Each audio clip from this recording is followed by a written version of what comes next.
Welcome back, Flyers Nitty Gritty fans, to Getting Gritty with It with your host, Yariv, Wolok, my partner in crime, Vasili, Gianarakos, Vasili.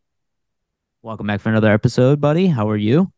I'm doing okay, Yariv. It's currently snowing very bad in Toronto, Oh, so gonna have to do some shoveling after this. So that'll be my favorite thing, obviously, of the bummer. weekend.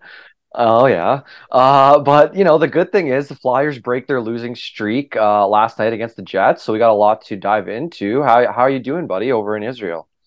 I'm doing well. I have to say the weather is the exact opposite. It has not rained a single day. It's between 60 and 75 every day, and pretty much basically either sunny or partly cloudy, but been 80% sunny. Apparently it's supposed to rain in the next couple days, but we'll see if that actually happens. Better than snow. Sometimes it rains here for like a couple days, but yeah, no, it's not it'll snow here very rarely, sparingly.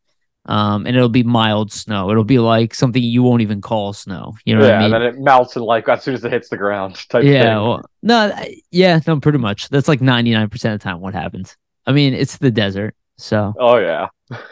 it is It's what it okay. is. Better weather, better weather. Oh my That's God. what we want, right? It's a desert with palm trees that's been constructed with cities, and it's on the coastline of the Mediterranean. Can't go See, wrong. yeah, it's dope. It's a beautiful Exactly. place. Never, if you've ever thought about going to Israel, by the way, guys, highly recommend it. It's a dope place. All right, Vasily, let's get into it, dude. We got a pretty good episode here. Um, man, so Flyers, but well, let's just start off with this. I'm sorry, my headphones are a little weird. That's why I'm hesitating. So let's start with this. Flyers recently were on a losing streak. One that John Tortorella was kind of proud of, which he publicly stated, but they break it against Winnipeg after losing a tight one earlier to Minnesota, losing that game to LA. But the game in Minnesota was just an awesome game to watch. Yeah. Even And that then LA game too. yeah, no, absolutely. Sorry. And a very interesting series of games, and then the Flyers finish it in a way that Tortorella said he was concerned about. And I think you see the Tortorella effect in the attitude of the team and the fact that um, they respond with a 4-0 win over one of the top teams in the Western Conference, who maybe was stricken a little bit by what Tortorella was worried about. And the Flyers came to play. What'd you think, Vasily?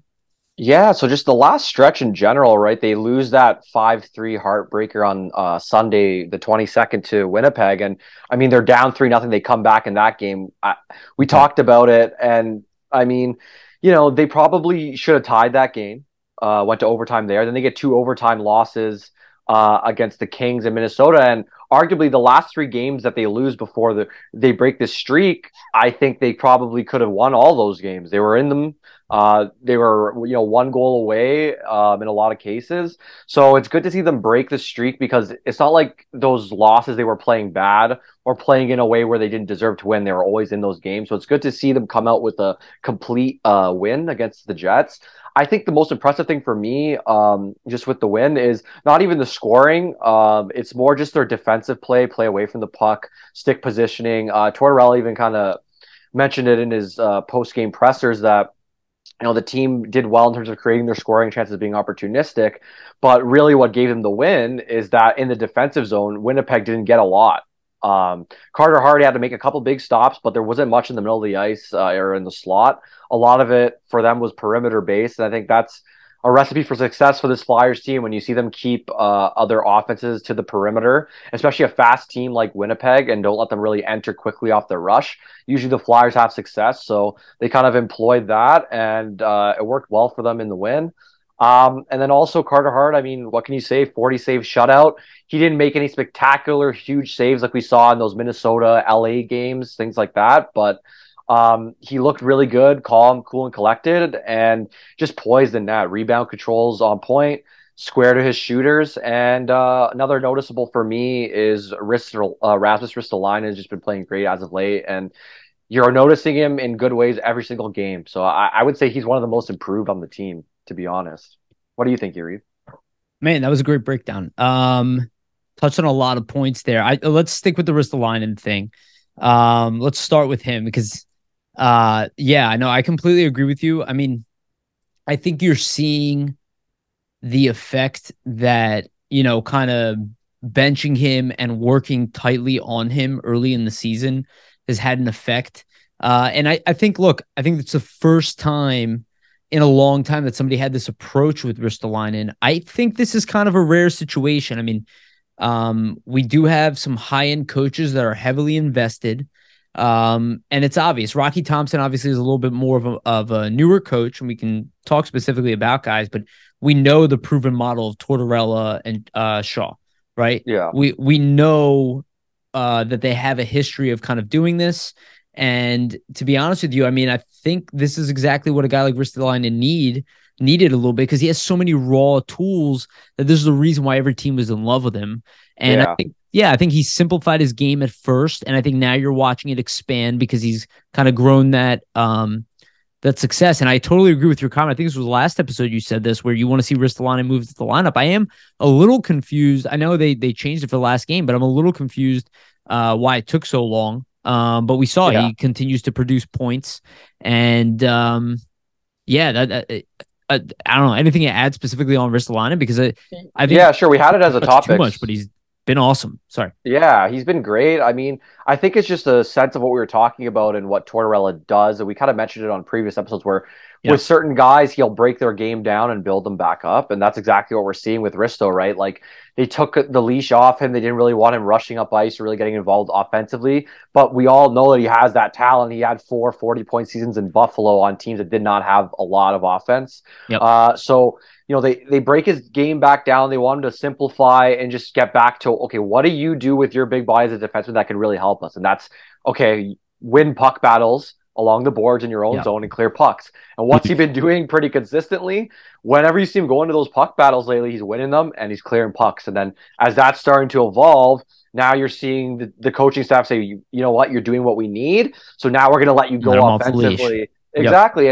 And he's contributing offensively. Like, beautiful pass to Owen Tippett first off for that breakaway goal, 4-0 or 3-0, I believe. Yeah. And then another beautiful backhand pass to Kiefer Bellows where he spins off a Winnipeg defender and just calmly is like, here, let me give you a sauce And he's got the backhand. strength to do so as Exactly. well. So I think, he can be a real benefit for them, especially when they're looking to create offense too, because in terms of pinching along the walls, I mean, that's something that he's really good at because he can win those board battles with his size. So he's going to be able to help there and in the defensive zone. So I think ultimately for the Flyers, it's a win-win situation with what's happening with Ristolainen because people weren't sure if he could live up to the contract. We weren't sure of it. We criticized him. We even spoke earlier in the season that like he could be a trade candidate. And I think at this point, with the way he's progressed, it's the farthest thing from that now.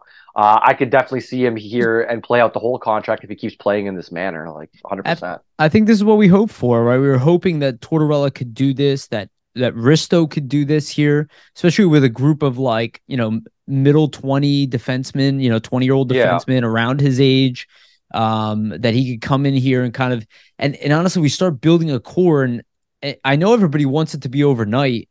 I never really thought it was going to be overnight. I mean, we've been talking about it for a while. This is kind of what I was hoping for this year. It's almost like an audition. Yeah, and what I think people don't value either. Okay, let's say you do want to trade Ristolainen. Let's say you do want him gone. Well, isn't it a lot easier to trade him now? Yeah, that he's playing so super well, and teams can actively point to shifts and look how this guy's impacting the game on a shift to shift basis, right? Yeah, yeah, And in maybe it's playoffs not. too. Well, absolutely, but like, what I wanted to say is maybe it's not even this year. Maybe it's Yeah, next that's year what I you got to mean. move the contract, or in the off season, and he has a whole season, right? Maybe they do need a larger sample size. We'll give it time. We're watching what's happening to the team overall. Okay, I don't want to jump to TK quite yet. Anything else to say about Ristolainen? Because there is a lot. I feel like he does. His progress is a huge reflection of the coaching staff. To some Oh, degree. At least it 100%. feels that way. Obviously, a big chunk to him, but for taking it that way too. Yeah. Um, I think you're right in both senses. Like he's a veteran player, he's 28 years old. So, not every veteran's gonna take that lightly where a new coach comes in and says, well, you know what, we don't like your game whatsoever at all.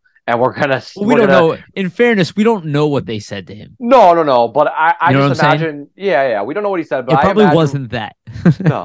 I imagine with the scratch, they're probably like there's certain elements of your game we want to Right. refine, Yeah, things yeah, like that. exactly. So a veteran player probably isn't going to always take that the best way because they might think, well, I've been in this league, I know how to play, and I know what to do, right? I've had But 3 40-point seasons or whatever, right? exactly. So like, kudos to him for not taking it in a bad way, and also you have to factor in like he's had so many different coaches. I think just the stability for him and knowing that Tortorella is going to be here for a couple of years Maybe the probably helps with that maturity. process. That too, Maybe the yeah. maturity to it being like 20. Well, well, I want this to work. I just signed a contract here. I don't want to leave. I have friends Yeah. on the team again. I moved Yeah. nearby. I have a house or You got to whatever. factor that in. And then last thing for Risto, I mean, in his last seven games, he's got 7 points, 2 goals, 5 assists, and is a +6. So Whoop whoop. just shows like even though the plus minus isn't a big stat, I mean, on defense for defenders, I usually take it a lot more in terms of like understanding. Okay, plus minus might not always matter, but when you're a defender, not being on the ice for a bunch of goals and being on the ice for 6 goals for that means something. So he's playing well, man. Yeah, and let's hope it's Risto Sanheim, second pairing that we can watch kind of end this season off. I think it'd I'm be nice hoping as when, well. Yeah. yeah, and I like that York's getting a lot of time with Provorov. As a fan of York, it's like it's what Provorov didn't have coming into Yeah. the NHL.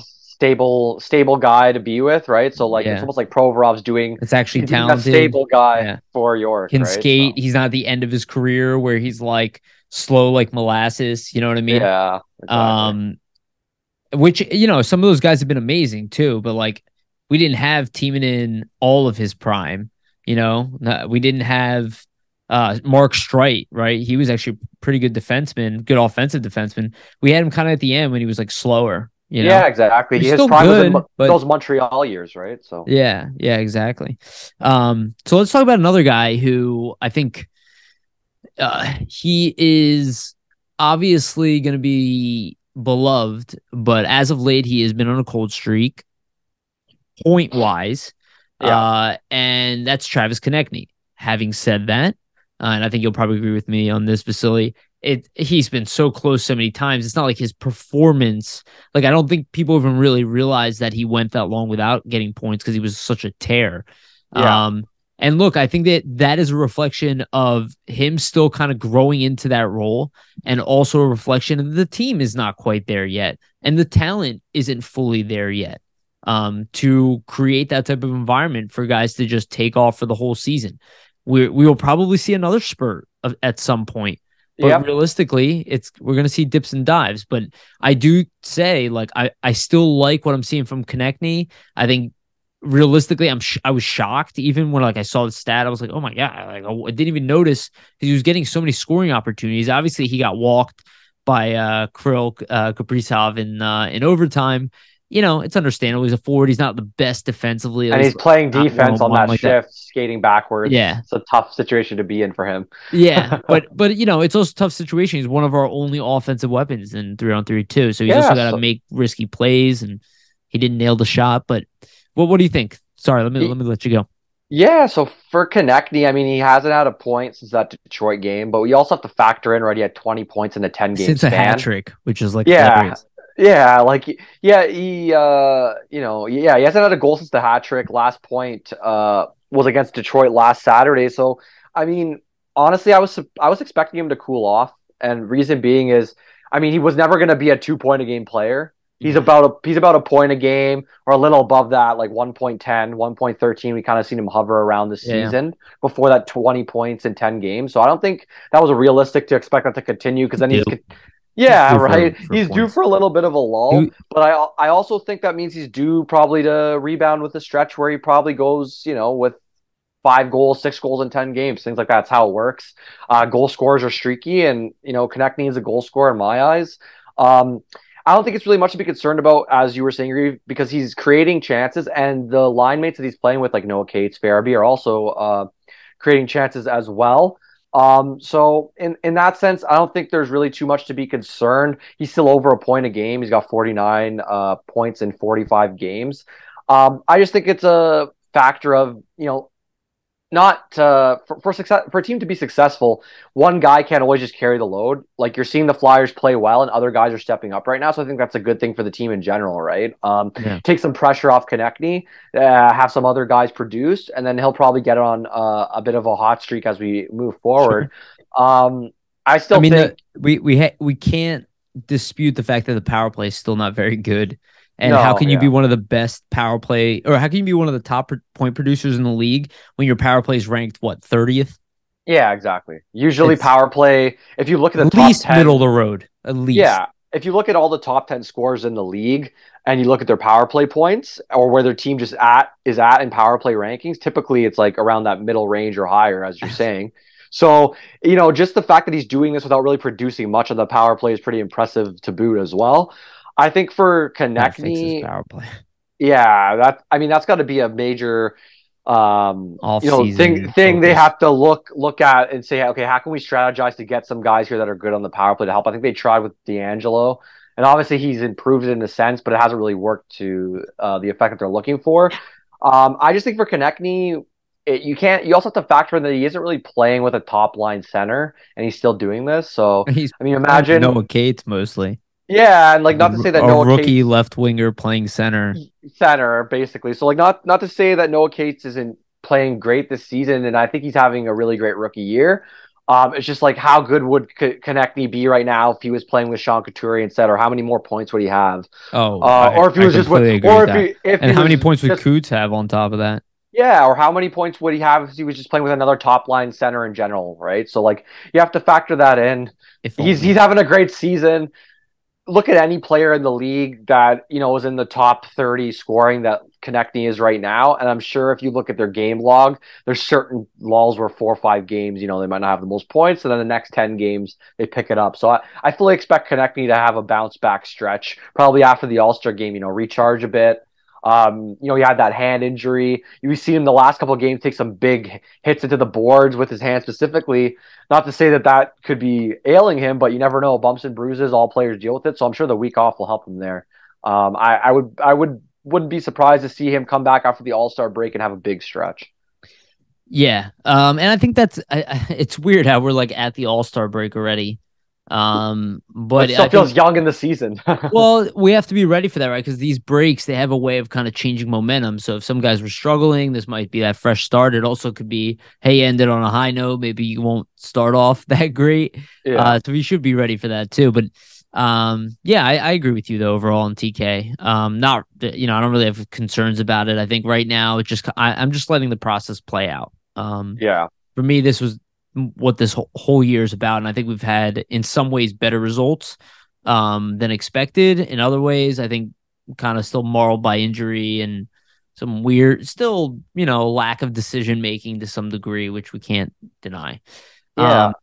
No, go ahead. You want to say something else? Oh, yeah, I was gonna say too in the Flyers, I see some, stats mentioned on Twitter, things like that, that when they have a lot of rest, this team actually performs a lot better. So, I mean, I'm hoping you come back after the break. I think it was something Stat like line. they're 13 like 2-1, or something along those lines when they have a day off between games. So I don't know if that's just a weird stat or like something to read into, but with a young team, it could be a true thing, right? Where you get a little bit of rest in and it helps these guys out. So Yeah, no, absolutely. And they probably need it. I mean, we have some banged up guys, especially from the physical games we've been playing and all the block shots. So, and maybe Kevin Hayes will come back with some, we'll see how he does at the All-Star game. Sometimes, you got a good story behind you. You end up being like the MVP of the game somehow. like Giroud was that one year. Yeah. And just with the block shots, the Flyers have the second most block shots in the league, which is like a staple of a Tortorella team. Yeah. But it just shows that they're buying in, right? Yeah, absolutely. Absolutely. They're buying in. That is obvious. And so let's talk about another guy who's buying in. And another guy, he obviously had a really big night as well. And he's still not consistent to where you want, but when he shows those flashes and they've been coming in bunches, and again, he's still pretty young. He's really damn good. Owen Tippett, he had a really good game against Winnipeg. Just physical. He knows how to take the puck away from guys. Like he knows how to turn from them. He knows how to take things up the wing and down the middle. And that goal that he scored, that's a goal scorer's goal. You know what I Yep. mean? Like he was 100% confidence. He picked the spot buried it. Didn't even look that happy to score it. You know what I mean? Yeah. And I kind of like that because he's kind of expecting it. He's got 14 goals, 14 assists on the year, and I'll go back to that prediction of 15 goals, 10 assists for the season. And we're what game 52. Yeah. Just want to say he's still killing it. And I just wanted to mention this as well. We just played Matt Boldy, who obviously is having a really good young season. This is a pretty young player as well. Obviously, Farabee, the connections there with Farabee and that skill level. Farabee got himself a nice contract, and Boldy gets this monster contract. You look at Tippett is doing right now. He's a little bit older, but he obviously is definitely he's playing the expectations right now, and it's nice that the Flyers have him, at least on contract for a little bit here. But this guy's turning into a player. I'd love to see him become more consistent. But I also kind of expected this, like if he is more consistent at this point, he's probably one of the best goal scorers in the league, and that means he's already like a 35 goal scorer. So, it seems like 25 goal year for him already. First full season, which is that's what I mean, cool. right? Like it's really his first. It's really his first full chance in the league. Like Florida didn't really give him too much of an opportunity. Right. They gave him a couple cups of coffee. So it's impressive the fact that he has 14 goals already and 14 assists. Yes, equal now. It's exactly equal right. now. So he has 28 points. I believe in 46 games or something close to that. Matt Boldy has 36 points in 48 games. So to your point, very close pace. So that's a good sign for Tippett, right? I mean, and it's great to see that his shot's translating because he's always had a great shot. But a couple of cups of coffee with Florida, and even last season, you just did not see the goals go in despite the chances created. So it's a good thing that he's cashing in at a pretty good rate of 14 goals in 46 games. That puts him at about a 27, 28 goal pace for almost his full, first full season in the league. So it's impressive stuff. And for me, when you see a 23-year-old on that type of pace, that puts into perspective that there's 40 goal potential, right? When you have a guy that's this young, can already score almost 30 goals, like what could he do with even, potentially more power play usage as he gets more comfortable in the league and he gets more used to, picking spots on goalies and just being deceptive with his shot. I think there's just sky's the limit.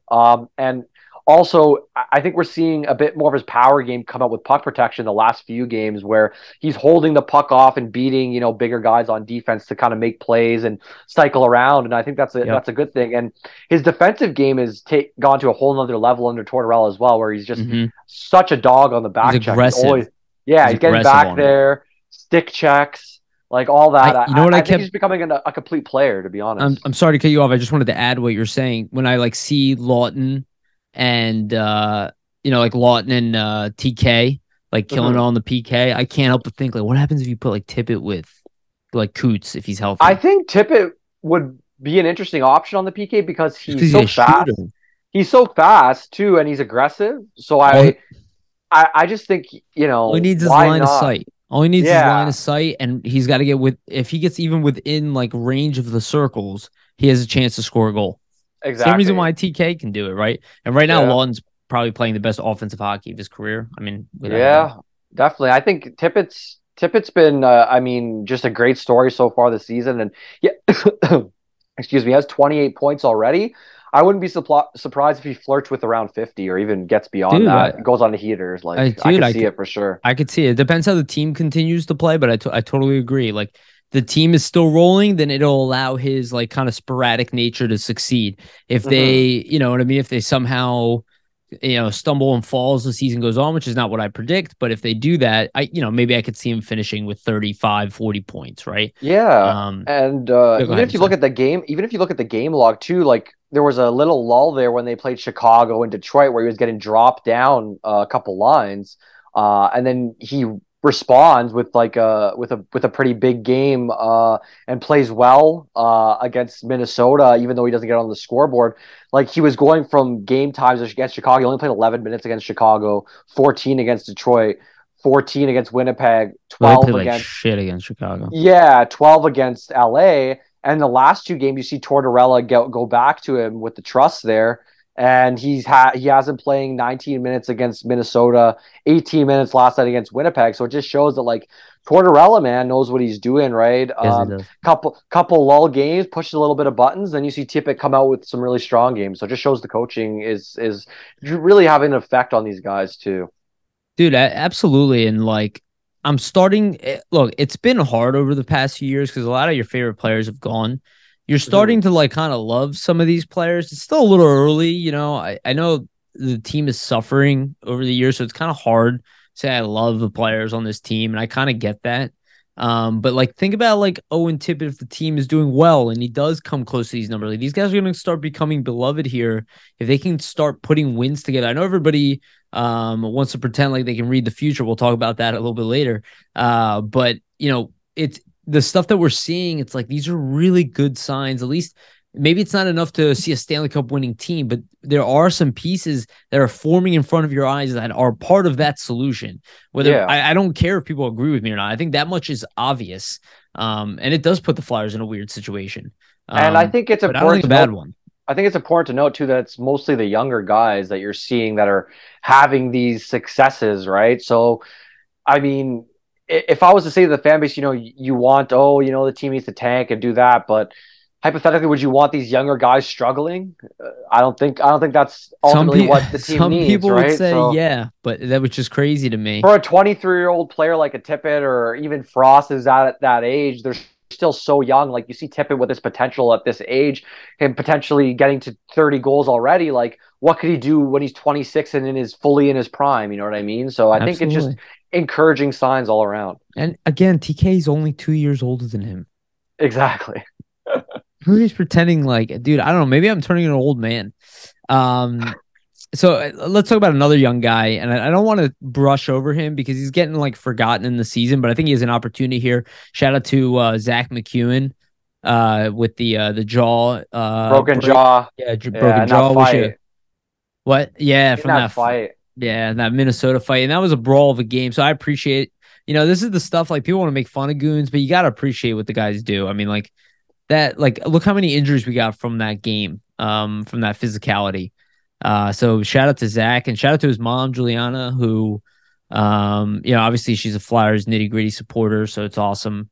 But I hope Zach's okay. Yeah, Sucks. well wishes to him. Hopefully, he recovers soon and can get back into the lineup. But it brings another opportunity, like we were saying, for Kiefer Bellows to potentially cement himself. So we're gonna dive into that. I mean, he gets his first Go ahead, goal as a hit me. Flyer. Yeah, gets the first goal as a Flyer last game. And what's interesting with me for Bellows is just the shot is so enticing. Obviously, the rest of his game may not be there yet, but I think with the coaching staff here, who else would you want to try to help cement and bring the rest of his game around other than John Tortorella and Brad Shaw, who have Yeah, shown to be good defensive coaches that can really help a player transform their all-around game. So I think with McEwen going out, it's obviously an unfortunate thing because I think he's been playing really well in his role this season. And he's pretty much doing all that they've asked of him in that fourth line role and even earlier playing up in the lineup. But for Bellows, I mean, he's always had that plus NHL shot and he yeah, is a first round pick. So I think right now is a perfect chance because McEwen's going to be out for a while. So it's going to be a perfect opportunity for him to cement himself. And even in his first game back yesterday, he gets the goal and has about 14 minutes of ice time. So they gave him some ice. So I'm kind of interested to see what he'll be able to do. I think for him to be successful, he kind of needs to go in that area where he was yesterday on that wrist line and pass. He kind of needs to be in and around the slot. I don't know. His speed has always been a question mark at this level. I don't know if he's going to be able to, use his speed and get shots out from outside the circles. He might need to be one of those guys where I'm in tight, I have a good shot, let me put it up in the top shelf. Set him up for those slot opportunities. What do you think about Bellows potentially cementing himself, Yariv? yeah, man. I think it's a great analysis, and I look at Bellows and I go, okay, this is a guy. One, I was surprised that they didn't start him on the third line, that they went with Brown. I kind of get it. Brown's a righty. He's playing physical. He'll grind you out. He'll play decent defense. But like Bell's got the shot. I think with him, I imagine what they're saying to him is very similar to what they say to Wade Allison. Keep your game north to south. Don't do anything fancy. Get in, grind, get the puck in the corner, take it to Mm-hmm. the net, wait in the slot, in search situations. Keep your game simple. And I think it's going to be another one of those situations we were just talking about Rasmus Ristolainen. break him down, build him back up, and hopefully turn him into, give him the foundation and the confidence on a regular basis that he can at least be a bottom six forward in the league. And then from there, he can determine if he maybe moves up the lineup. And I understand why they say that, because if you can at least play that role, there's always going to be a role for you in the NHL. And as you evolve as an adult and things you want to work on in the offseason, whatever it is, you can refine your game in other ways. But Yeah. he'll have a tough time getting in the Flyers lineup if he doesn't play a simple game with Tortorella. And I think he's shown that. And I would imagine that was probably what was echoed to him while he's in the minors. Kind of keep it simple. Because he didn't put up like great numbers. He's too good for the minors. He's already kind of a really good player in the AHL. So you look at him, and a lot of it is kind of like they're probably telling him to keep his game simple. Like, let's rebuild you up.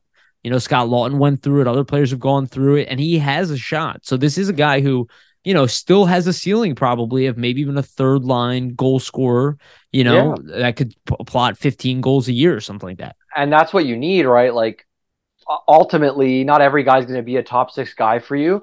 And I think they really stressed the forechecking and things like that to Bellows. Like, even before they sent him down, they had him playing with Delorier and McEwen. Yeah. And in that little stretch, he looked really good for a couple of games, and he ended up getting sent down just due to guys getting healthy and things like that. I think we're coming up and seeing his forecheck game still there. And like you're saying, I mean, just a little bit too good for the AHL. For the Flyers, ultimately, if they can get him, like you were saying, to be that potentially, third line guy, 15 goals a year from him or even a little bit more, that's ideal. And then you have a guy on that third line that could really be a weapon for you, because he can, with his shot, could potentially beat a goalie from anywhere, because it's just such a quick release. And you never know, if his game starts to come around defensively and coaches give him more trust, could potentially be an option on the power play as well. Then you have, two guys that can really fire it on your power play on a first unit with Tippett, and maybe even another guy with Bellows on a second unit. And then that's something to think about and for defenses to worry about, because it's hard to stop one guy that has a really great plus shot, and then you have another guy on the same team who has a similar attribute, and then even Cam Atkinson, who always fires it if he can get back. You're starting to see a lot of guys on this team with the shoot first mentality, and I think that that's a good thing, because in the past years it's more been probably a pass first mentality for this team. So yeah, man, and the trend is definitely happening. I just think it's good to see that we have other guys that can step up too. I mean, obviously Allison getting hurt again is like a bummer, and we'll see how long that is. But luckily we have this break. But the Flyers they need these type of guys right now, because they probably can't ice a decent bottom six without these guys. Without McEwen being here and Allison, and because they already have injuries up top too. It's like this is not a team that has the breadth of and depth to actually even really make a Stanley Cup run of any kind. Like, even if they were fully healthy, like they sustain a large injury, it's really going to hurt them. They just don't have that kind of depth yet. Yeah, you got to hope it builds, right? And guys step up too. Like, that, you hope it's both. Yeah, also just to touch on Allison, which is good news too. Shout out to Anthony Sanfilippo with this one. He tweeted out, Wade Allison will not obviously play. This was from yesterday. He had some swelling, but there's no structural damage to his ankle. So he's fine. We'll be okay when the Flyers return. It's more just precautionary. They want to keep him out. They have a bit of a break coming. So they figure, you know what? There's a guy who's a little bit injury prone. Why not give him a little extra time? Yeah. And Braun needed some ice time too. And Bellows has been up, and he's been scratched for a little bit. They would have had to send him back through waivers if they didn't play him by February 5th. So that factors in. Yeah, and you saw Torts talking about how guys would appreciate the ice time, and that's probably true. You know what I mean? Mm-hmm. People talk about players being tired. I'm like, there are guys in that bottom six who are not tired. They're not playing 20 minutes a night. Some of them are playing 9 minutes a night. They're dying for more ice time. I think Delorier actually had a great game against Winnipeg. He was forechecking very hard, yeah. Yeah, but he had some scoring. Like, he's not a scorer. I don't expect him to score, but he's had some scoring chances in that game, and he's an interesting guy to watch. He's just entertaining. He is entertaining to watch, his throwing the body, and I can admit when I was wrong. Like, I wasn't too much of a fan of the signing, but I'm a fan of just the way he plays and the effort that he brings. Yeah. And he brings them the energy that they need sometimes when things aren't going their way in games with either big hit, big fight. Overall, I thought their forecheck in last night's game was really good. Like, they were cycling a lot behind the goal line, and that was creating chances for them. So I think for the Flyers, at least with their offense, for them to be successful, the forecheck is the most important thing. When they're aggressive on the forecheck, you see them create a lot of havoc for teams in their own end, and then it contributes to the scoring chances, right? Yeah. So let's switch into this. I'm going to combine both of these together. So, and I think they kind of go hand in hand because I think there's some like underratedness in general, but we've mentioned this here before. I guess the first part of this question is Carter Hart underrated, right? Which is one of our topics here. And I think we can go off that performance, but I mean, I do think that kind of segues into like, would this Flyers team be a playoff team with Sean Couturier? And that guy, in my opinion, is also underrated. Yeah. And just to touch on the Carter Hart underrated, I was actually just listening to a little bit of Snow the Goalie, and I did hear Chris Terry, and that's pretty much why I listen to that podcast. I really enjoy listening to Chris Terry, and I can't help it. Like, I grew up watching the guy, so if he's available to talk, I'm going to listen.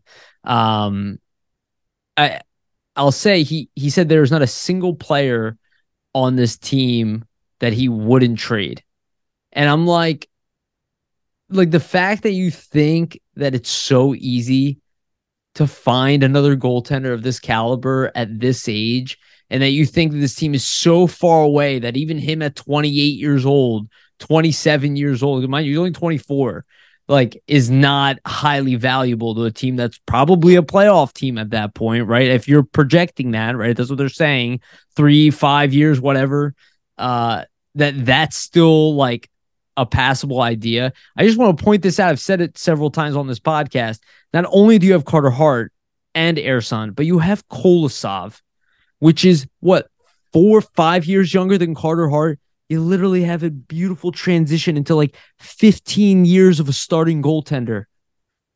And the Flyers had all these goalie problems. It's like, that should be a non-negotiable. Unless we're talking about a first overall pick here in this draft and you have a chance to get a franchise caliber player, fine. Okay, I'll sacrifice the goalie to get the unreplaceable player. Fine. Connor Bedard, exactly. Yeah, I get it. I get it. Okay. But that's not realistic. Yeah. Yeah, that's not what you're going to get for that. That's not what you're going to get for Carter Hart. You're going to be trading to a playoff team. So you're going to get lower end things, maybe a couple high end prospects, or definitely high end prospects, and maybe a couple first round picks. But then you're just starting over again on goaltending. Yeah. Then you have to hope Sam Erson's the guy, and if not, then you got to ship him out, and then hope that Kolosov is the guy. It's like, all I'm going to say is, I mean, yeah, with the Flyers, I think a lot of fans, this is an easy way to put it is, how long were the Flyers looking for a goalie?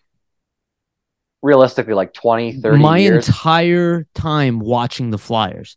Yeah. We finally have a potential great in our possession again. Exactly. Right? So it took them that long, right? Almost 20, 30 years to really find this franchise type goalie. So at this point, he's finally cementing himself, in my mind, as a top 10 goalie in the league. So what would be the benefit to trading him at 24 years old is what I don't understand. Look, I think that plays into the underratedness. And I think what a lot of it is too is you look at his stats for the last 4 or 5 years, and they don't look like an elite top 10 goalie stats.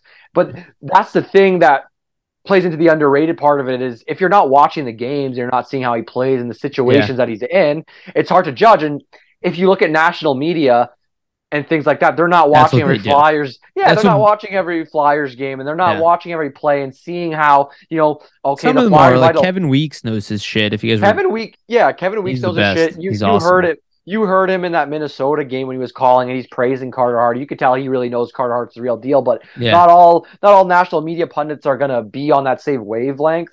So they're not really going to be privy to, even though Hart, statistically might not be in the top 10 in the league, he's keeping Flyers in games. He's mainly the reason why they win a lot of the games they're winning. Personally, he just has all the tools, all the skills, just the poise to be a top 10 goalie in the league. I continue to see him improve in his game. And it's behind a Flyers team that arguably, I mean, they're not the best team. So imagine if you put an even better team in front of him, how good he could potentially be. I just think it's ludicrous when I hear, I'm biased when it comes to goaltending. I'm a goaltender myself. I'm a goaltending guy. So just to see people say, oh, he's, 24 years old, he's not going to line up with the Flyers window and all that, I think that's just ludicrous. First, go ahead, Yuri. No, sorry. I was just saying, let me ask you this question. Outside of Shesterkin and Vasilevsky. And right, I say Shesterkin because he had a like all-time great season last year. You cannot deny that. Yeah. And Vasilevsky, who obviously has been the best goaltender of this time period. Outside of them two, who do you think that Carter Hart can outduel in this league? Yeah, that's a fair question for sure. Again, the team in front of you matters 100%. And I don't know if the Flyers can give him the type of support that he needs to win all, these playoff series, but I can't think of a better goalie I'd really want in the league. To your point, like Connor Hellebuyck gets tons of praise as being a top goalie in the league with Winnipeg. Night. Exactly, right? So that's which is, it doesn't mean Hellebuyck's not awesome, but every goalie has an off night is what I mean, right? So like that's a thing to factor have an off night. The Flyers just whooped their ass, in my opinion. Yeah, exactly. They played a complete game. I agree. One of their best games of the season, I would say, just from a whole team perspective. But just into Hart, like he's only 24 years old. Most goalies come in the league about 24, 25. So just the fact that he has the experience of 3-4 seasons ago to draw from already is a good thing. And I think will help him. He seems to be getting stronger, not weaker. I think that'll help him as he moves along. I just think it's ludicrous.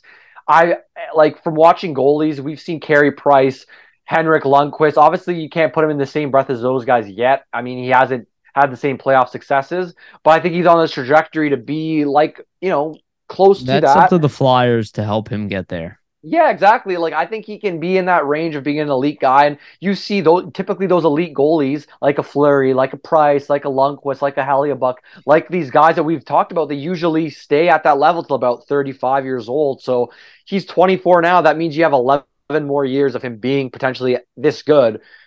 To somehow think that the Flyers won't have a chance at the playoffs or to make a run in the next 11 years, like you can't predict that far. So it's ludicrous to move on from him because there's still so much prime left in his career. What would be the benefit for you? It's really a detriment because then you have to, let's say you get the pieces to build up your team and you have a great team. Well, if you think that everything sucks, you're going to behave as if everything sucks. Yeah, exactly. Because that's a belief. It's not a fact. And they can say whatever they want to me. But that's just not the case.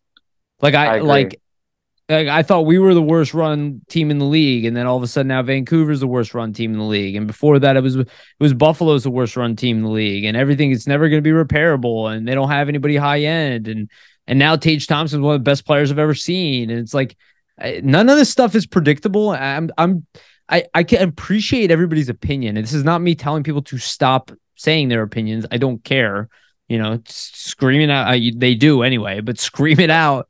You know what I mean? But I just, I believe you're lying to yourself. That's the honesty. I just think a lot of it is, in hockey, not everything is finite, right? Like I don't think that we can put a T on everything and say, well, this is what it is. This is what it's going to be. I just think there's a lot of things that are open for interpretation, especially in a game where so much can happen so quickly and so many things can change from a 2 to 3 year basis. Nothing's finite. And I just think to expect that, the Flyers are going to be terrible for the next 10 years or 5 years or whatever is just not realistic. Yeah. In my opinion. Even 2 to 3. If you're going to tell me right now for sure that you know that this team won't be, and again, you can say Chuck Fletcher sucks. He's never done anything, blah, blah, blah. But that's also not real. He's a mediocre GM. That's what he is. He's average. He's as average as shit. He's had some good moves, right? Like he got a good deal with Couturier, got a good deal with Farabee. You know what I mean? He did the Niskanen trade. He's had some bad moves. You all hated the Risto thing, but look, now Risto's working. Like he has. Y'all hated the Giroux trade, but now look at how Tippett's playing. Yeah, exactly. It goes both ways, right? Yeah, this isn't like the worst GM of all time here. Like I kind of had enough of that, and I don't like Chuck Fletcher as a GM here. I'd be happy if he's gone. I'd be happy with him getting fired tomorrow and there's a new GM. But I know not all bad, right? Everything's being roped up about how they're not communicating. It's uniquely terrible here. And don't you all that's happening is that every little single issue is being raised to such a volume and magnified that I'm falling asleep. It's like falling asleep to metal. You know what I mean? It's like, I get it, but it's always like this. So what is actually the problem? Who is actually the problem at this point? Is it the coaching staff? Is it the players? Is it the GM? Is it us? Is it you? Is it me? Is it that player? It's Provorov. It's actually, you know what? It's Provorov. And it's not just Provorov. It's also whoever agrees with him. And it's everybody else in the fans who agree with him. And it's anything like that. It's always a goddamn argument. And everybody's always trying to find whatever scapegoat they can find to make themselves feel better. The reality is that none of us know what is happening. It's been kind of frustrating, but at least we know one thing, that things were trending in the wrong direction, and now they're trending in the right direction. Yeah, and if you can't realize that, then you're just lying to yourself because it's true. The team is trending upwards from where they were last season, 100%. And again, let's address this, right? And we talked about this in the pre-show, right? And us just talking, right? Let's address this. You can say this is the first year of the coach, and we saw this under AV. That is a fair point, okay? That's fair. But if you look at that squad under AV, that was not led by a bunch of young guys. That was led by Claude Giroux, Jake Voracek. You know, they had their core, Niskanen, Couturier. They had a lot more veterans on that team. So. At 30s, yeah, exactly. We don't even have Couturier. We're a beat up team that's lost talent, that is being driven. Like, you look at that game against Winnipeg. Who are the goal scorers there? The young guys. Noah Cates, Tippett, Frost is looking much better. Like Bellows, yeah. This is thank you. That is what's important, is that we get the most out of these guys, even if they're not going to be here for the long haul. Great. Now you can package Morgan Frost, and he's not worth nothing. Yeah. Remember when everybody told you he was worth nothing, right? He was worth nothing. You couldn't even get anything. You give him away for a bag of pucks. Yeah. Well, it's asset management. In that sense, I kind of like, I don't, like I said, I'm not a fan of Chuck Fletcher personally. If we moved on from tomorrow, I would not really care. I'd be excited, to be honest. I'd be like, oh, what do we got going on? You know? Yeah, I'd be like, okay. I'd be like, that's a good thing. But you got to give him credit in the sense that after last season, he could have moved all these guys. He could have moved Morgan Frost. He could have moved all these young guys. But you know what he said? He thought to himself, and he ate everybody's shit. Yeah, he ate everybody's shit. God bless you, Chuck Fletcher. But in terms of just asset management perspective, like, you would have been trading all these guys at their lowest value. So just in terms of that, that's a smart move, because now these guys have brought it back up, like you said. So in terms of managing your assets, even if you don't want to move forward with some of these younger guys, you can now use them as trade chips potentially to get that high end piece or something else that you're looking to do. I don't know. Would he be able to parlay those, assets into something good? Do you trust him to do that? Personally, I do not. But I mean, it's an option there now, whereas before it was not an option. You wouldn't have been able to get anything for a lot of these guys. So I just think, it's overblown with how terrible he is. He obviously isn't he's not a top 10 GM in the league, but he's middling. Yeah, he's middling. And it is what it is. Look, and I'm open to the conversation that look, he's past his time here. Like, we've said that. Past his expiration date. Yeah, but I'm also not going to root every little goddamn thing that happens and pretend like this is some kind of catastrophe all the time. I've seen worse situations. Very overblown. Yeah. I can remember them. They're not even worst situation. They're not even a bottom 5 team in the league right now. Well, that's what bothers people at the end of the day. That is what bothers people. They wanted it to be worse. That's not a bad thing, though. Well, but people would say it is, because now you don't get a chance at Connor Bedard, which I guess, assuming we had a chance at Connor Bedard, were we ever in the bottom 3 conversation? And we will get to this point, but like, I am pro trading guys away. Let's make that clear. So am I, yeah. But is any of this real, or is that just people hoping that scenario was there? Yeah, well, there could have been a scenario where the Flyers finished. There could have been there realistically could have been a scenario where the Flyers finished last in the league based on how the percentages are set up, and not have got Connor Bedard. Yeah, like the top team only has, what is it, like a 33% chance to get the first pick or something along those lines, like in the weighted lottery. It's less. It's 20. It's even less. 18%. Oh, so I'm even wrong. So there you go. The top. You said the top pick? Did I misunderstand? Yeah, the top pick. Yeah, it's like 18%. That's what I mean. So like, nothing is, even if you finish in that bottom 3, nothing is really guaranteed. And then if you're finishing in that bottom 3, that means all your young guys this season took a step back. So what's worse, having every single young guy? Our team is young. I beg to differ on that. I think that's insane. Watch. They're gonna move some veterans at this trade deadline, which is most likely the scenario. And you're gonna watch the overall age drop, and then all of a sudden you'll be like, "Oh, Flyers are one of the youngest rosters in the NHL." Like, yeah, they have, but the core of their team is young. It's very young. Yeah, all the contributors are very young. And now it's actually a core, by the way. Like, when you can name Noah Cates, TK, Tippett, who else am I forgetting? Frost. Who else am I forgetting in their mid-20s? Oh, Allison, York, Provorov, Sanheim, even Risto, who's 28, Lawton. Like, you can name these cluster of guys, a bunch of them that fill out an entire team that are around the same age. Now, maybe you need to switch someone. Maybe you need to add. Maybe you need that first line center or something. Yes, but, which, I understand if people want to say, hey, Couturier's out until I see him. I get that. That's But, fair, yeah. Yeah, that's what I say. That stuff is fair to me. And that's what is ahead for Chuck Fletcher. And if he fails at replacing a number one center or doesn't at least show promise in that direction, he definitely needs to be fired because that is a problem that will fester, just like not having a goalie. But yeah, so what do we think? Is this team a playoff team with Sean Couturier? I mean, I've been saying this for a while. I think, again, you got your number one center. You got your number one goaltender. We addressed that. Is he underrated? Absolutely. I think he's one of the best goaltenders in. I'd say he's a top 5 goaltender in the National Hockey League. I'm biased, whatever, but talent wise, that's what I see. Yeah. I look at that. I look at the fact that, I think Provorov has underperformed offensively where I was hoping he'd be this year. I think defensively he's been pretty good. I think he has another gear above this. But I do think the young core is at least building up. I think it's good enough to get you in the playoffs. I don't think this is a round 2, 3, make a run, just sneak into the playoffs. I don't see that. I think they're a first round exit type team. If they again, if we want to add Atkinson into this, Coots and Atkinson, I do think that they are a first round team, and you never know with if Carter Hart stands on his head. Yeah, and Tortorella gets, they get like the Blue Jackets to beat Tampa Bay type of situation. Exactly. Yeah. Sure, but we're probably done that next round, right? Like exactly. That's at most, and that's not good to stay in that window forever unless the guys on your team are young. And the Flyers have an opportunity to rejuvenize the roster. So that's why I don't see this as like the end of the world scenario, at least personally. What about you? I'd say, with Couturier, I always thought there would be around the playoff bubble. I will say now, if they would have had him all season, yes, they'd be in a playoff position. And the reasoning behind that for me is very simple. The Penguins are in the last wildcard spot, 57 points. The Flyers are 6 back, 51 points. The Flyers have lost 9 games in overtime. With Sean Couturier on the team, are they losing all those 9 games in overtime, or are they can win a few more of them? Yeah, I think you add him in. Even Atkinson too. That's what I'm saying. But I think you add Couturier in, those 9 overtime losses, you might get maybe instead of 9, it's about 5, and then you're 1 point back of the playoffs.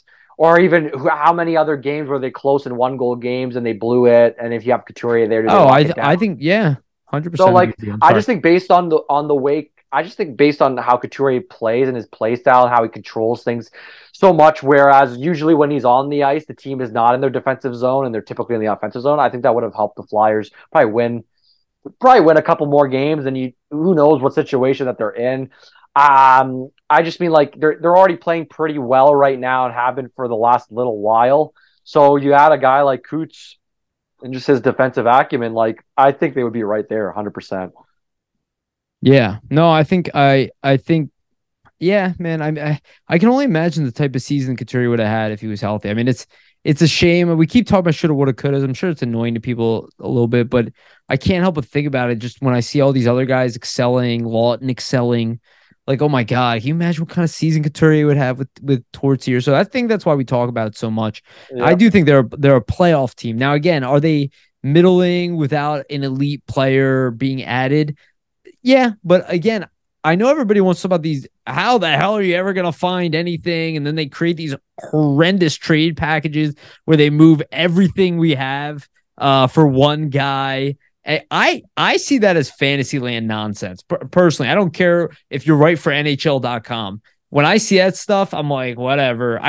You never actually see trades like that. No, you don't. They never actually happen. So, like, they can write them all they want. Look at the Jack Eichel. I just look at the Jack Eichel trade as a perfect example. The Brinket. Oh, they didn't get enough. Every trade, they didn't get enough. Giroux, they didn't get enough. It's like, no, you guys don't understand value. Yeah, exactly. That's my opinion. No team's going to give up the moon just for one player unless it's like a McDavid type. And the team that is desperate is not that desperate. Like, that's also a fantasy thing. Like, the fact that the Flyers would be like, oh, well, Frost is 22 years old. He's not having a good season. What the hell are we going to do? Get rid of him now before he sets the place on fire. It's like, if Chuck Fletcher even sniffs that way, he would never even have made it through the door. Just so you guys, every time you guys see people behave that way, have you ever managed anybody? Have you ever been in a difficult situation, that is the exact opposite way that you want to think. You want to be calm. You want to assess things. You want to evaluate. You don't want to just You say, want to go "Oh at shit." your speed. Exactly. Your speed. You know how like amazing hockey players make the game slow down? Oh, why does that happen? They don't go the fastest they can go the entire time. And like, I'm not sitting here going Chuck Fletcher's amazing GM, but I can understand why he wants to go at his pace and not listen to people. You know, that was one of the best things when I saw Fletcher. And here's another shout out Fletcher. When he came here, he didn't just trade every. People were like, "Oh, trade! He's a man of action." Remember that? They all Trade everybody action. away. Yeah, they wanted action and trade him now, and then like nothing happened. And people were like, "What the hell?" That's what he was supposed to do. He's in an evaluation period. He barely knows the players. He has people telling him stuff in his ear. What the hell is the point until you evaluate it yourself? You know what I mean? Like that's not a crazy thing. No, that's typically how you should do it. Too much panic here, dude. There's too much panic, especially as things are improving. Yeah, there's too much panic. I think this is a perfect stat to bring up too. Like, there's too much panic in a sense, and the team is trending upwards. Shout out Jamie. This is an awesome stat. Believe it or not, the Flyers are tied for first in the NHL with the most wins, 10, since December 29th. They are 10-4-2 in their last 16 games. So, like, obviously it's a bit cherry pick because you pick that date of the 29th when, they start to really improve. Well, the new year. I think that's the new year. The new year. Yeah, exactly. Since the new year. But, like, nonetheless, like, isn't that an encouraging thing? And the fact that all these young guys are contributing in this stretch, like, I don't know. I think it's overblown that they're like, oh my God, the sky's falling. How shit are the Flyers? Like 100%. And I feel, and what's annoying to me is that people exclude, like when they talk about the whole season, they go, they're doing now, but they're really the team that was in that losing streak. Except if you go to the rosters during that losing streak, half the team was injured. They weren't there. So, like, again, they probably are a little bit better than their record. Healthy. And again, that's not an excuse. You can't stay healthy. You don't win. It is what it is. But again, we're talking about maximum output. And if it's worth investing in this group, this is a bubble playoff team with a lot of young assets on it that is not that far away from being a contender. They are missing very difficult to get pieces, but they are possible to get. Maybe Chuck Fletcher doesn't know how to do that, and they're panicked from that. That I can understand.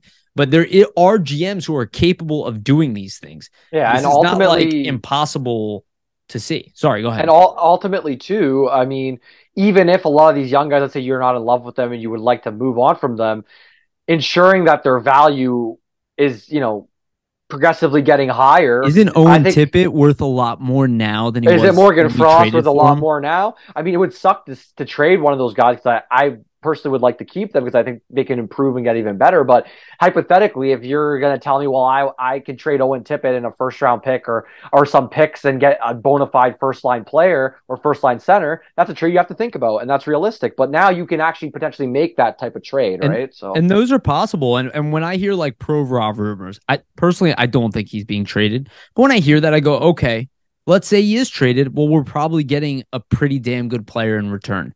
They're going to trade him for a roster player, right? So you're getting a comparable player. So if it happens, we adjust, we move on, but hopefully you get that return. That's why I hate all of these like panic, fire sale nonsense. That's how you lose trades.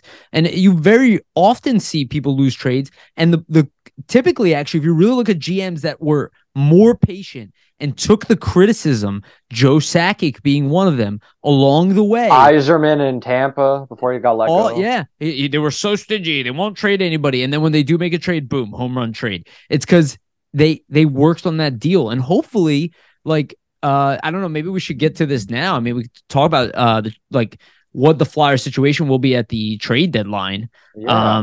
You look at a guy like JVR, you gotta figure no matter where the Flyers are, unless the Flyers like definitively in a playoff spot, then I understand. I can understand them being like, but they're not there and they got still a road to go. Like they have a lot of competition in that cluster. That's without a doubt. A guy like JVR is worth an asset. You have to think that Chuck Fletcher had been working on a deal from last season that he could pull the trigger on. Now maybe he feels weird to do it, but I would still pull it. That's where I'm with people. It's like there are some guys that I would move like immediately. I think the Flyers will be sellers at the deadline. Oh yeah, I think a lot of their expiring contracts, older guys like a JVR, Braun, Steeler. Can I ask you this? Yes. And I just want to hear your opinion because I'm sure people are thinking this. Let's say the Flyers do make it even to like a point within the wild card spot. Let's say they're really in that conversation. Do you think the Flyers are buyers? I don't think so. No, I Personally. don't think so either. I think they're still going to sell off the expiring guys, and then I think a And reason then for it too hope is that they make the playoffs anyway. yeah, but That's what I think that they would. I think that's what they would do. I think a reason for it too is they know they have a lot of young guys in Lehigh that could probably come up and be Bellows pretty being decent. Bellows takes JVR's spot. You have Zamula come up. You know, there's a lot of guys still that need Lazinski looks. will be back eventually, right? Lazinski as well, Adder. Like, there's a lot of guys that They have want a to give looks. contract. I'm sorry to cut you off, but I just thought of this. That I wanted to bring this up in that scenario. We also forget the fact that Sean Couturier is slated To to come return in back. March. So that's Yeah. another contract. You already have kind of a contract cluster here. Somebody's gonna have to go.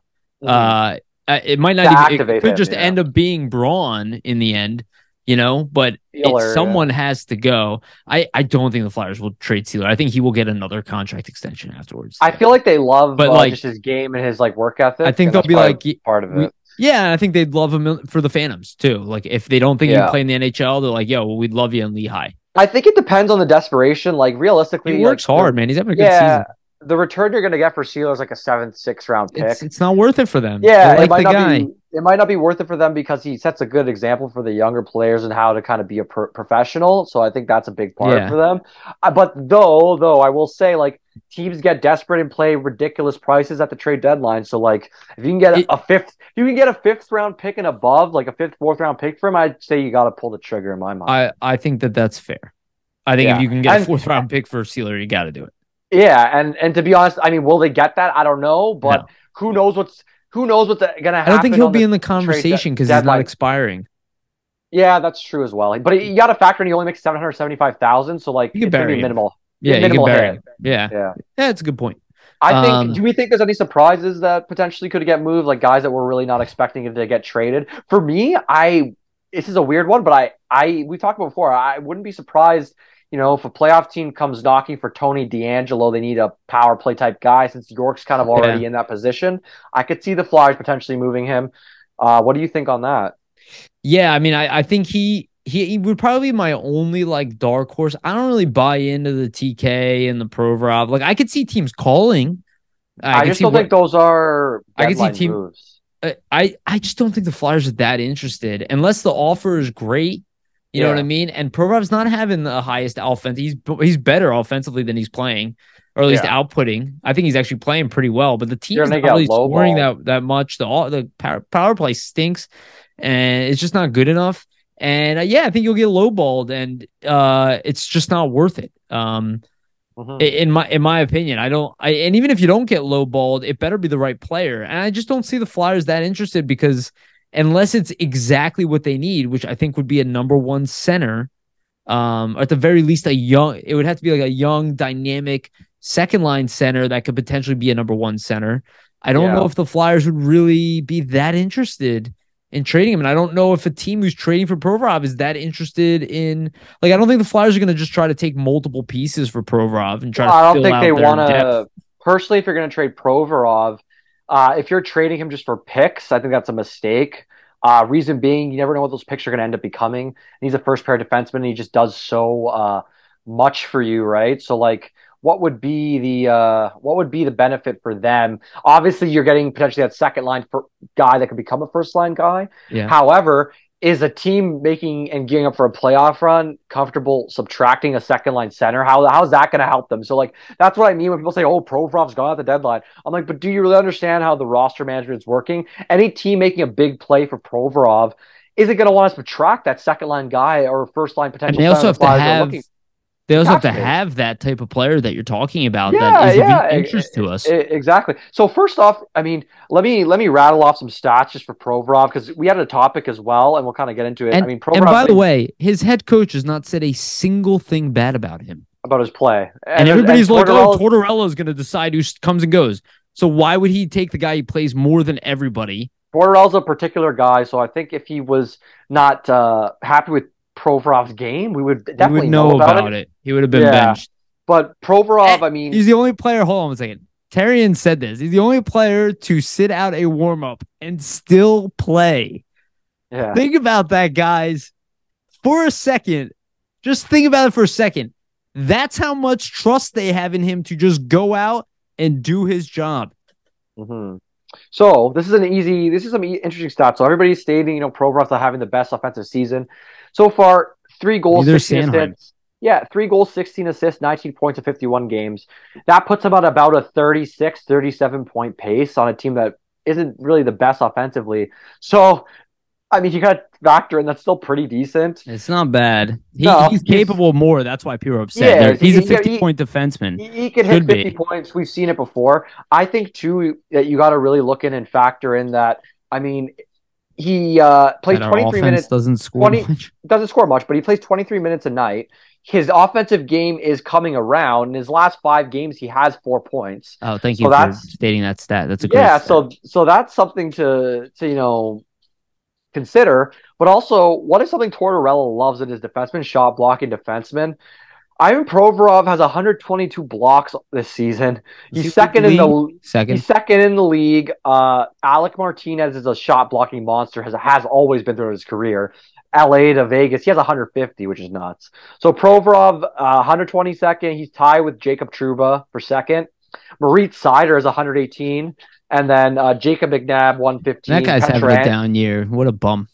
Yeah. Anyway, but that's what I mean. Like, Tortorella's a shot blocking coach, and you think that he's not going to be open to training the guy that has 122 shot blocks and a second in the league in that stat? Yeah. And what did Tortorella model his defense after? Shot blocking. You think he's going to use Provorov as an example? Look how he blocks shots, positions himself. Like, I just think it's all overblown. I don't think that Provorov is asking to be traded. I mean, there's always,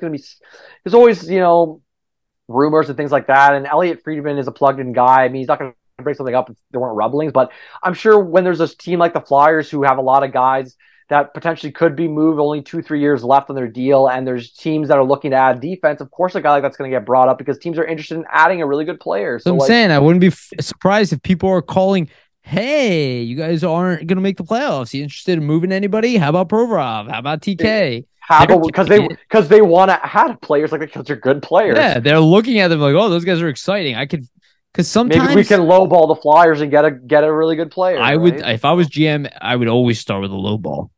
Yeah, pretty much every time. It's the way to negotiate. I just think it wouldn't be Moneyball where he picks up the phone and makes a deal in like 10 seconds.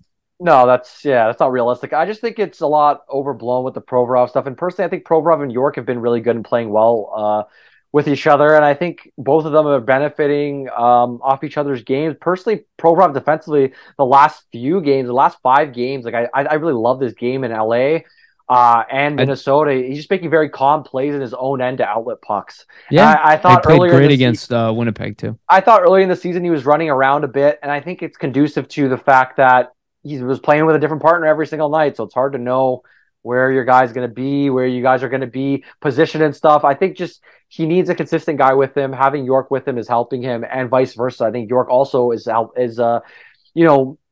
being helped by having that stabilizing force defensively in Provorov. I think they play well with each other. Yeah, they do complement each other well. Yeah, I just think keep them together, see how it goes. Why break something up that is working well? York has similar skill sets to Ryan Ellis. I mean, we wouldn't say they're the same type of player. I mean, he's not as physical. He doesn't have as big of a shot, but Ryan Ellis, you have to. Sorry to cut you off. Ryan Ellis was never physical to begin his career. That came later on as he became a veteran. And that ended his career probably. Yeah, exactly. He was a smaller guy that was primarily an offensive defenseman, and then added those physical elements in battling and competing as hard as he did. So in a program that produced elite defensemen. Exactly. Nashville. So not to say that York's going to become that, but I mean, he's still a very young guy, and I don't think he's physically matured at this point. So who knows what he could potentially become. So they already told you he's a number 3 defenseman at most. That's what people said. So that's what obviously he's what he is. Yariv, obviously. At 21 years old, of course. They already know. Look at Cale Makar. If you're not Cale Makar at 18 years old, then you're obviously shit. I mean, look at the Boston Bruins, for instance. Tell me that team was predictable years ago. Everybody knew that Patrice Bergeron would be one of the best defensive centers in history. Everybody knew Charlie McAvoy was going to everybody. turn into a top defenseman, It was undersized obvious, guy. and especially Marchand.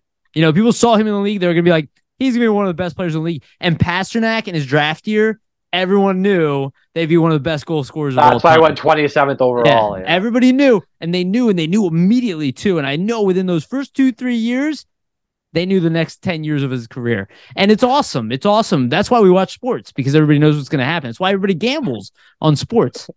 It makes so much sense. All right, let's continue. Let's continue and let's end on. We were going pretty long here. This has been a fun episode, actually. Actually, let's do this and then we'll get into we'll end on the Phantoms talk. Didn't mention this. What do you think that the Flyers could get for JVR? Okay, so personally, I'm expecting second round pick from this draft. That's kind of what I think too.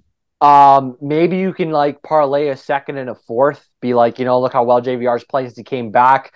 I'm not exactly sure what his points are. Let me try to pull that up quickly, but like, I'm thinking a 7 goals, 13 assists. He's got the third highest point per game pace on the team still. Yeah, I'm thinking definitely like, definitely a second round pick in this year's draft for sure, if you can get it, which might not be a bad thing, because there's in this draft, I'm pretty sure a lot of second round guys are projected to potentially even be first round guys in other drafts. JVR has 21 points in 31 games, so like he's playing well. I think they could definitely get that. Or I would ask for a conditional second. You make it to the Stanley Cup Finals, I want your first. I want a first. I like that. That's a good little thing to put in for a trade. I mean, hopefully Fletcher could get creative with something like that. I'd even do win. You win the Stanley Cup Finals, I want a first. You never know. I could see that, or I could see, and I think this would be kind of an out-of-the-box move, and people might not like it. Trade him for a 2024 first-round pick, and then 3 first-rounders in the 2024 draft. You got that Florida first-rounder. That's a great idea, actually. I love that. You got the first-rounder from whoever you get for JVR. What about a second? 2024? 2024 second? Yeah. Which we don't have either. I think you're getting lowball that, because that draft's not that might be strong. That might be the end of. But I really like what you said there, Vasili. That might be what's more in play than this year's draft. Yeah, I agree. First and second. I think GMs are very hesitant to trade picks in this draft because it's been touted as being such a good draft, which makes sense. You don't want to get burned because you could potentially get a first round level talent in the second round. So I get it. You think Boston would look to add something like JVR? I think somebody who's already so good. I think we talked about it earlier. Actually, I mentioned Boston on some previous episodes. I think Boston. I think Minnesota. Pretty stacked. I think Boston. Minnesota sounds more. I think the Leafs would be interested. I just don't think they have them. Maybe Jersey. I don't know if the Flyers would trade. Jersey would overpay. This is the thing. Division trade. Yeah, if the Flyers trade in division, it would be a good thing because they could give that little luxury tax and say, well, we're trading you in the division. He's from New Jersey. He lives in the area already. I think the Leafs are a possibility. I think the Leafs are a possibility because he always meshed with those guys in Toronto, and they really love JVR there, and they need some wing help. Though I don't know if they have the assets to make the trade. I'm not sure what picks they have. New Jersey's got the assets. Would you take like a 22-year-old potential third line, maybe middle six like player, like I guess Kiefer Bellow is probably not a great example because he's kind of like his value's kind of dwindled. But would you take something like that, like a younger version, a guy? I would take a prospect like that, like a late first round pick type of prospect, like when we traded Simmons for what's his name, Ryan Hartman. I would like that trade, because then you get a guy that you can plug in for the rest of the season, see what he is, and then potentially if he plays well, that's another asset to use for you. I could see that. I could see that being the case too. Yeah, people might not like that, but that could happen also. I could see it. I think my favorite scenario that we kind of went down is if they can get that first pick in 2024 for him. I think that would be the best move because then you get fifth and a young prospect or something. Fourth and a young prospect. Yeah. Then let's say hypothetically you got that first round pick in 2024 for him. You got 3 first rounders in the 2024 draft. You could really make a splash at that draft with 3 first rounders. Like you could trade all 3 of them and get fucking a great player. You could make 2 picks. You could trade 1 first rounder for somebody else. Like it just opens up the options. So I think in the place the Flyers are right now, you want to have the most options you can to make moves. Are you prepared to be disappointed at this trade deadline? Yeah, a little bit. I don't really trust Chuck Fletcher. I don't think anything's going to happen. Yeah, I think it'll be nothing. I don't know what he's gonna do. I think they'll move Braun. I expect JVR and Braun to be gone. I Braun expect for a fifth or something. I expect to potentially be underwhelmed by the JVR trade, just knowing what Yeah. Chuck Fletcher does at the trade table. What if So they get a third that's a failure in my this eyes. year? This year.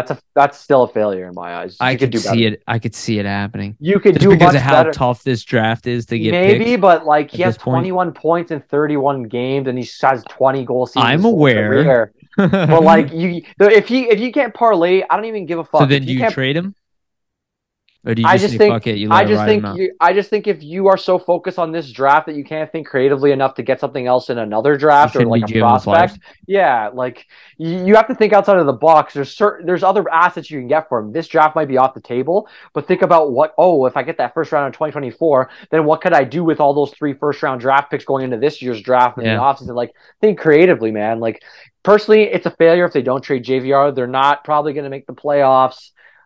I mean, you got to move on from an expiring deal and a guy who scored 20 goals so many seasons. You got to get something of value for him. Yeah. But third round pick's a failure in my eyes. They could do better than that. Yeah, especially with the ability to eat 50% of his contract too. Yeah, it basically becomes a super cheap, affordable, effective guy. Like any team in the league would be open. Like they should have if they don't have multiple teams, if they don't have multiple teams interested in JVR, I'd be very surprised in that. Yeah, he's going to be listed on the top trade options. He has 100%. He's just an expiring contract. He still can produce. He can still play. And he's a even name. A couple He's years a he's a name player. Like everybody in the league knows JVR and what he's going to bring, and he's a good locker room guy. There's no baggage. Yeah, and he's probably still has another 2-3 years left in the NHL. So probably 2 years left in the NHL. So yeah. It's not like you're getting a guy who this is like his last shot at anything. He's a guy who maybe it even works out. You re-sign him for cheap. To be honest, like in a 82 game season, like I think he has 8 goals this season so far. Like he's still on pace for another 20 goal a year. Like if he would have been healthy all year, he's on pace for a 55-point season. I think 55. And he hasn't even played. Yeah, he hasn't even played half the year. Like no, I mean like I think point per game is 0.6 something. Yeah, so that's what I mean. Should be around 50. He might still 55, 60 points. They're about at the 50 goal range. Like he has 8 goals right now. I mean, he could still even hit 20 goals potentially. It's not even a question. We've seen him go on a hilarious. Well, we've seen him go on a heater. Look at last season at the end of the year. He scored like 12 goals. What about Edmonton? I think that'd be a good spot as well. How well Zach Hyman's done there. Yeah, I mean JVR with McDavid and Draisaitl. It would be more with Draisaitl. I don't think they'd play with. I think they'd keep either way. I think he could be. Right? He would. I think on the power play, man, he'd finish a ton for them. With how they create on the power play, that'd be a good add for them. Already good on the power play. I just wonder. You got to look at what teams have draft capital because I think ultimately that's what the Flyers are looking for with the JVR trade. So you got to see what kind of assets are around. But it's like you're saying, they have the opportunity. A lot. They have the opportunity to get something pretty good for him and then potentially even use that asset to get something better down the line. So I think it's a trade you need to make, and it's a trade where you should get a good return. Like you shouldn't fuck this up. I don't think there's any reason why. They're not in a desperate situation to move him. They're not in a situation where another team, is gonna lowball them or they might try, but like I think the Flyers have a pretty good amount of leverage. So I think they should be able to move for something pretty decent. We'll see what happens, my friend. Yeah. We'll see what happens. All right, let's get on our last topic. I'll let you state this out because you wrote these stats out. So let's get on the Phantoms talk. Lead us off here. Sure. So Tyson Foerster is doing really well lately. I'm not sure if the listeners have seen, but he had a beautiful goal the other night where he's coming in basically on a 2-on-1, toe drags around a guy, then falls down and shoots it in top corner while he's falling down, which is impressive, like elite skill type play. If you haven't seen the clip, go search up Tyson Foerster goal on Twitter or something and it'll come up right away for you. But impressive goal. So far he has 7 goals right now in his last 10 games. So really heating up in terms of the goal scoring. And I mean, that's ultimately what you want to see from him because he was touted to be that goal scoring type prospect when they acquired him. So just playing really solid, Foerster, and almost a point a game right now in the AHL, and he's going to the All-Star game. And I think we're going to really see him have a good rookie year next year. I think he's making the Flyers next year just based off the track record that we're seeing. Like I think he has a really good shot to do it. I think the coaching staff likes his work ethic, and you're seeing his scoring and his game in general just getting even more confident. So for Tyson Foerster, just for an AHL season, this is exactly what you want to see from a guy like him. He's got 15 goals so far on the season in the AHL. He's going to be a 20 goal scorer Hmm. down there, potentially even 30 goals. So just everything you want to see from a first round pick, in the AHL, cementing himself and his skill and just getting more confident building his game. And then the other guy I wanted to talk about was Ole Lichel. And it's crazy that nobody's really mentioning him as a potential, top six player or prospect going forward. But he has a 1.03 point per game average in his first pro season as a rookie, adjusting to an ice surface he's never He's played not on even an before. all-star. It confuses the hell out of me. Yeah, it doesn't make any sense. People say, the Flyers prospect pool isn't the greatest, but then you got two, offensive guys in Forrester and They Lickstall, don't even actually Brink. say they're not the greatest. They say that they're actually worse than other teams. That Yeah, somehow everybody else has the magic and we don't have any. It's a team yeah. devoid of it. I mean, I just think that both those guys are killing it down there, and I wouldn't be surprised once you see like guys moved on from like a JVR or something like that. That you see maybe one of those guys get a longer look potentially. I think I'd really like to see like Shell get a longer look because I think he just needs to adapt more at the NHL level, but he's very smart, so I think you could see his game really translate well. I don't know if they'll call Forrester up, but they might give him a cup of coffee. But I'd like to see him too. Both guys are just doing really well. What do you think about them, Yariv? I don't expect call-ups just because they're chasing a playoff spot. So I expect them Oh to yeah, kind of yeah. Fair enough. Fair enough. yeah, I keep them. Unless there's like serious injuries, maybe, and the Flyers are working towards a playoff spot, and they're like whatever. But I agree with everything you said there. I think Luke Shell is a very interesting player just because he's exceeded expectations coming over, and I think if he's able to do this again next year, I think you almost have like no choice to kind of start him off in the NHL or give him NHL time and see like if he can actually become an NHL player because he's got a good set of skills. So it's he's an interesting one. I still don't understand how he's an all-star, like I said earlier. But he just keeps putting up points like every game. Now that line's also doing well, but they had a He's bad a game the other driver. night. But He's a yeah, driver on the line. So yeah.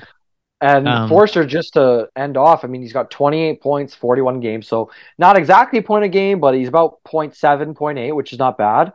And then Lick mostly Shell, more goals and assists with yeah, him. more goals and assists, which I mean that's what you ultimately want. He's a shooter, so he's never been a playmaking guy, even in Barrie. You know what I mean? So ultimately, just the fact that he is able to score and pot goals at that level, usually a goal scorer could translate. Like look at Owen Tippett, he potted around 30 goals at the AHL level in one of Yeah, his full seasons down there, and look how it's translating to the NHL level, right? So it's a league that. Usually if you can score goals and beat goalies clean from distance in the AHL, you can do it in the NHL as well. And then Lickshell, impressively 30 points in 30 games, man. So like, and he was a sixth round pick. So you got to look at that and think, I wow, like think it's what a 30 jet. points in 29 games actually. 29 games. Ah, okay, yeah. So Yeah, even better, even better. But I mean, even like, better. Yes. literally a sixth round pick with that type of production in the AHL, like that's a gem of a find. So Yeah, like, yeah. that kudos and shout out to Hextall. That's his pick in 2017. So that's a gem of a find from him. And I mean, even if you can turn Lickshell and all he is a third line guy at the NHL level, that's a win for a sixth round, like a huge win. Because what's the percentage of a sixth round pick becoming an NHL player at all? Like a 5-10% chance max, probably even lower. So Yeah, no, it's probably lower. But yeah, no, I agree. He nailed a lot of those mid round picks, at least to be pros. And looking at Forrester, I was a little worried because he wasn't scoring that much. He's got kind of this weird thing because of the serious injury and COVID. Everything like kind of went crazy there. So his stats they're kind of misleading. And then now you kind of see like he is becoming the man down he's there. And heating up, obviously, man. Heating yeah, up. Seven and goals in 10 games, last yeah, 10 games. and obviously Bobby Brink is scoring there as Yeah. well. So they're getting guys now scoring. It's not like Anisimov scoring every game. Actually, he's cooled off. It's the young guys again carrying the load down there, Yeah. which is also important. And they're winning. Elliot Denoyer, we didn't bring him up, but he's also having a great season this year. Rookie year, yeah. So this is also a great sign. And I think it's just a sign of that things are getting better. I I think stand there's a by it. lot of I think there's a lot of things trending upwards. You look at the young guys in the AHL performing well. Look at the young guys on the NHL roster performing well. I think just We're to end already not off, the laughing stock of the league anymore. yeah, I just Nobody think to noticed. end, yeah, I agree. I think Flyers are commanding more Now it's respect just with Vancouver. Flyers are commanding more respect just with Tortorella in general, and I think a lot of teams are taking notice of a lot of their younger guys. I just think, it's overblown. I think, to start the season, obviously everything was doom and gloom just because of what happened last year, which is fair enough. You need to see it happen before you can get out of that mindset. But I think just the way they've been playing lately, since the new year, everything is really trending upwards in a lot of aspects of this organization. Like you look at their younger players at the NHL level performing well, look at the younger players at the AHL level performing well, and it's a good thing because they have a lot of forwards, young forwards. I can't imagine they're going to keep all of them around. So like it's a good thing too because that will be an off-season discussion. Yeah, you get assets that potentially you could move to fill up higher roles in the lineup, like those high-end type players you're looking for. So it's going to be interesting going ahead, but I think there's more good things to look at and key in on than negatives at this point. And if you can't see that, I just think that's bullshit because you're not assessing it fairly in my mind. Like if you look at this last 2 month stretch from, let's say, December to now, and you're saying that everything's doom and gloom and was as bad as it was going into this season, you're not being realistic with the situation. That's my opinion. Yeah, totally. Well said. Getting phone calls here.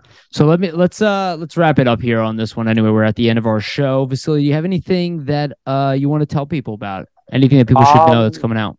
There'll be an article paired with this one, so it should be a fun one to read. Gonna delve around kind of, is it bad that the Flyers aren't tanking this season, because that seems to be a hot button topic. So I'm gonna address that, and we'll pair that with this episode. So check the article out. Thank you all for listening and just checking all the content on our Flyers Nitty Gritty, because all our writers are doing a great job, killing it, and we're appreciative of everybody supporting us. Even in a season where, wasn't supposed to be the most happy and exciting season, you guys are still killing it with the support. So we appreciate it. Absolutely. I second that 100%. Again, thank you everybody for listening. We say it all the time, but we sincerely mean it. And like we look at our numbers, it obviously drives us. So, and we know we have consistent people, and for the amount of views we get, for the amount of subscribers we have, I think it's a great ratio. And we're only going to look to improve it. And to return to you guys by making better stuff as we move forward. And again, please like, subscribe, share, do the whole thing. Vasili, thank you again, my friend. This was an awesome episode. We love you guys. Definitely, I second what Vasili was saying. It's, there's a lot to look forward here to. We say it all the time, but I'm just nowhere near panic mode. So thank you again. We love you guys. And remember, always stay